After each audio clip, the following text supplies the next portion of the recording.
Ciao a tutti, miei cari, bentornati su Stelle Turche Rivelate. Prima di cominciare vi chiedo un secondo. Se non siete ancora iscritti, fatelo ora e attivate le notifiche. Vi abbraccio fortissimo. Sedetevi comodi e ascoltate ciò che è successo nelle ultime ore. Roma si è svegliata in una quiete pesante, quasi insolita, come se la città trattenesse il fiato. Davanti all'ospedale San Camillo si è formato all'alba un cordone di giornalisti, fan e amici. Si parlava a bassa voce, qualcuno pregava, altri fissavano le porte scorrevoli con gli occhi lucidi. Poi, alle 5:47 del mattino, quel silenzio è stato squarciato da una voce spezzata, tremante, che non riusciva a nascondere il dolore. Era Can Yaman. Aveva lo sguardo segnato da notti in bianco, le mani che non smettevano di tremare, e una maglietta grigia macchiata di scuro. Ha respirato a fondo come per trovare una forza invisibile, poi ha parlato. Se a Dimet e al nostro bambino dovesse accadere qualcosa, io non saprei più come andare avanti. Quelle parole hanno trasformato la folla in pietra. I microfoni sono calati, le domande si sono spente in gola a tutti, e l'unico suono udibile è diventato il pianto discreto di chi non reggeva più la tensione. Dimet Özdemir era alla 28ª settimana di gravidanza. Fino alla notte precedente tutto sembrava procedere come in un sogno dolcissimo. Can aveva rallentato il lavoro a Roma per rimanerle accanto, seguendo ogni controllo, ogni piccolo segnale, ogni capriccio e ogni sorriso. Parlavano del futuro con la leggerezza di chi crede di avere tutto il tempo del mondo. Ma verso le 2:15 del 20 maggio, il colpo che nessuno si aspetta ha bussato con violenza. Dalla loro casa si è levato un urlo che ha gelato il sangue. Dimet si è piegata su se stessa, le mani sul ventre, il respiro strappato. Il pavimento chiazzato di rosso. La paura le ha strappato via le forze in pochi secondi, la coscienza è andata e venuta come una luce difettosa. Can, con le dita che correvano sul telefono, ha chiamato l'ambulanza. L'ha tenuta stretta con una delicatezza disperata, sussurrandole tra i capelli. Me lo hai promesso, Dimet. Resta qui, non lasciarci. Le sirene hanno aperto di colpo la notte romana, tagliando il buio come lame.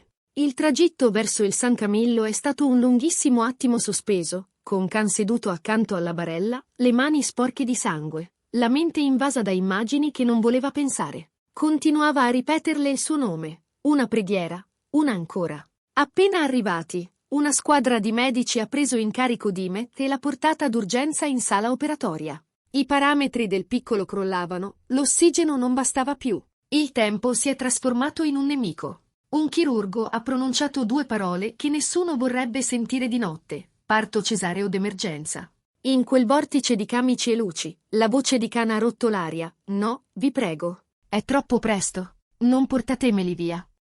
I medici gli hanno teso una mano, cercando di tenerlo saldo, ma il suo sguardo vagava tra la porta che si chiudeva e il corridoio che sembrava infinito. Si è raccolto in un angolo, il respiro corto, e ha sussurrato come parlasse a se stesso: se loro non ci sono, io non so più chi sono. Quelle parole, ripetute come un mantra, hanno colmato un silenzio che non accettava disturbi.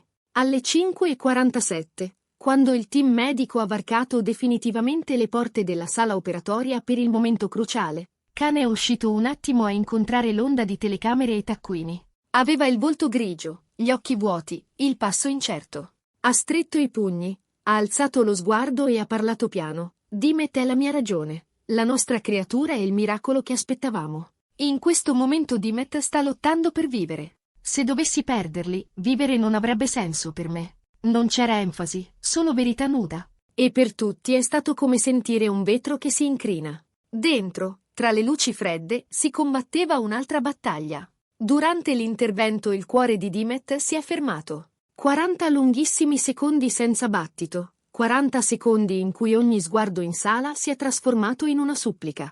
La squadra, guidata da mani esperte, ha lottato come si lotta contro un'onda che vuole trascinare a fondo. Poi, un suono, un ritorno, un impulso di vita che si è riacceso all'improvviso. La notizia è arrivata a canascatti, come gocce d'acqua dopo il deserto. Lui ha ceduto sulle ginocchia, si è piegato al suolo e ha pianto, come un uomo che si vede strappare via e restituire nello stesso istante ciò che ha di più caro. Subito dopo si è rialzato, ancora tremante, e ha chiesto con la voce rotta: vi prego, fatemi stare con loro. Non lasciate Dimet da sola. Fuori, intanto, Il mondo li aveva stretti in un abbraccio invisibile. Le pagine social si sono riempite in pochi minuti di messaggi da ogni parte. Turchia e Italia unite da una sola invocazione. Una preghiera per Dimet. Migliaia di persone hanno ripetuto quelle parole come un coro, con foto, ricordi, promesse. Anche colleghi e amici hanno scritto. Kerem Bürsin ha confidato. Sentire Can parlare così ci ha spezzato il cuore. Sto pregando con tutti loro. Neslihan Atagul ha aggiunto. Questa lotta sul confine della maternità rivela una forza che commuove. Dimet, resisti.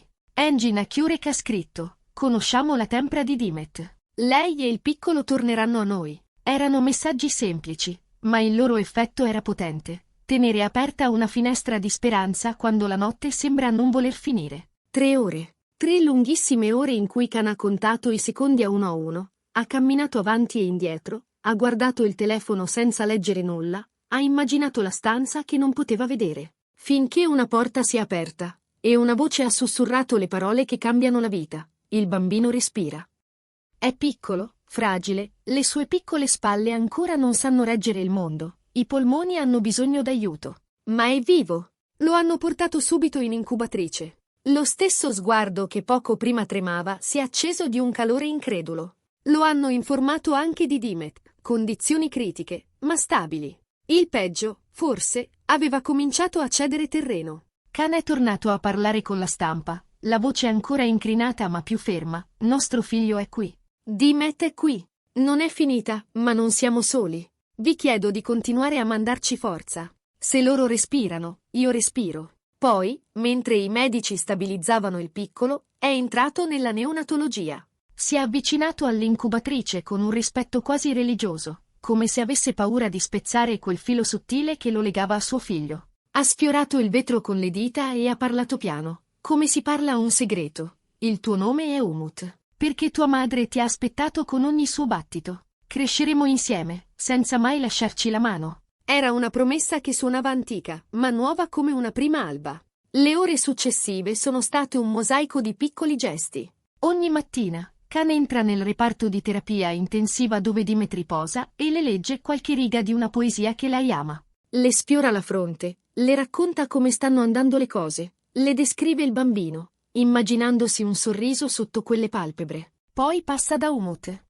Racconta brevi favole, parla di mare e di vento, di Roma e di Istanbul, di come a volte le città si stringono la mano. I neon si riflettono sul vetro dell'incubatrice, i monitor scrivono una musica prudente, e lui sente che anche quel silenzio è un modo per dire, siamo qui. La notte, invece, Can spesso esce fuori, sulla scalinata dell'ospedale, e rimane seduto a guardare la città che ritrova il respiro. Si stringe nelle spalle quando l'aria si fa più fredda e ripete una frase a bassa voce, come una certezza da proteggere. Un giorno saremo qui insieme, tu, tua madre e io. La ripete per non dimenticare la direzione, per tenere il cuore puntato verso la stessa stella. Più tardi, la dottoressa Alessandra Ferri, primaria del San Camillo, ha condiviso un aggiornamento che ha portato un raggio di luce. Ha spiegato che la presenza costante di Can accanto a Dimet ha avuto effetti sorprendenti sul suo recupero, come se la sua voce fosse un farmaco in più, come se l'amore fosse una medicina capace di spostare gli equilibri.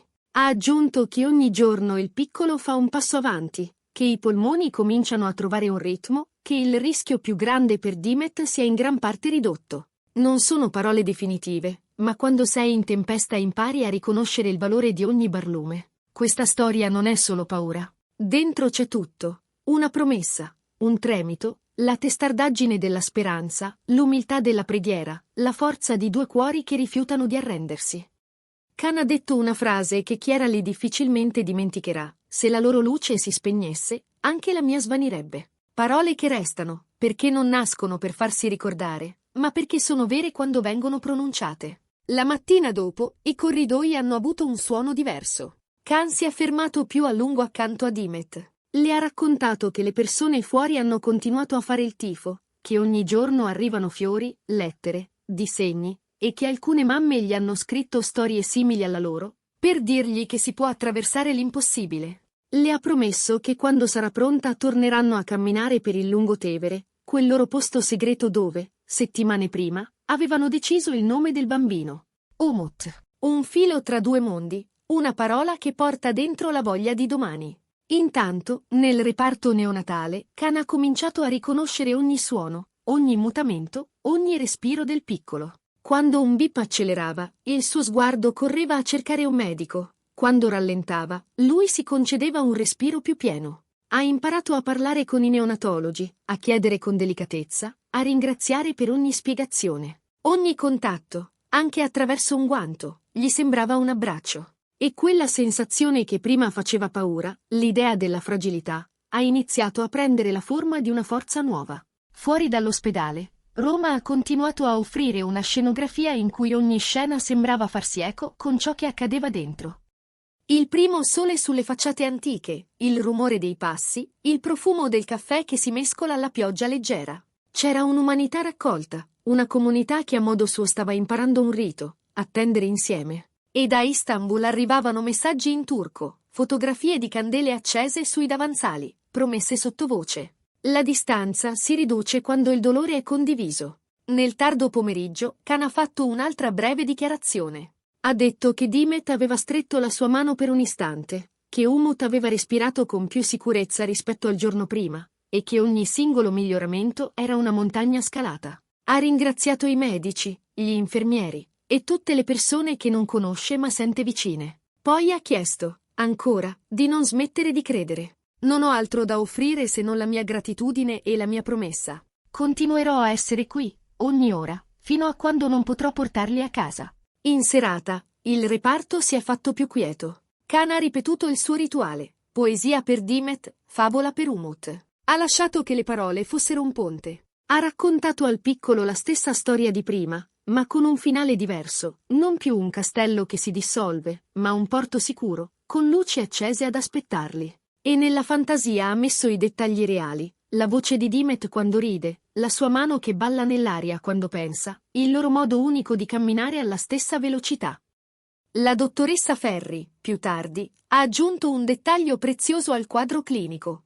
Il rischio principale per Dimet era stato in gran parte superato e le prossime ore sarebbero servite a consolidare quel fragile equilibrio. Quanto al bambino, aveva già risposto positivamente alle prime terapie. Era presto per cantare vittoria, ma non era più troppo presto per sognarla. Khan ha ascoltato tutto con gli occhi lucidi, come chi non sa dove mettere tanta gratitudine. Ha ringraziato ancora, e poi si è seduto nel corridoio, le spalle al muro, il capo reclinato, e ha lasciato che il silenzio gli facesse compagnia.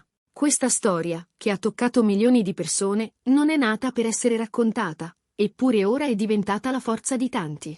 È la cronaca di una notte lunga e difficilissima, ma anche la prova che a volte l'amore sa cambiare il corso delle cose. E le parole pronunciate da Khan, quelle che hanno fermato il tempo alle 5:47, resteranno come un eco. Se loro vivono, io vivo. Nessuno potrà dimenticare il modo in cui le ha dette, né il riflesso di luce apparso nei suoi occhi quando ha sentito la prima notizia buona. Siamo arrivati alla fine di questo video. Vi prometto che vi terrò aggiornati su ogni passo, con rispetto e con il cuore. Se il racconto vi ha toccato, lasciate un like e iscrivetevi a Stelle Turche Rivelate per non perdervi le prossime novità. Grazie per essere stati con me anche oggi, vi voglio bene. Ci vediamo nel prossimo appuntamento, con il desiderio di potervi dire presto che Dimet e Umut torneranno a casa, mano nella mano con Khan, come in quel sogno che non hanno mai smesso di sognare.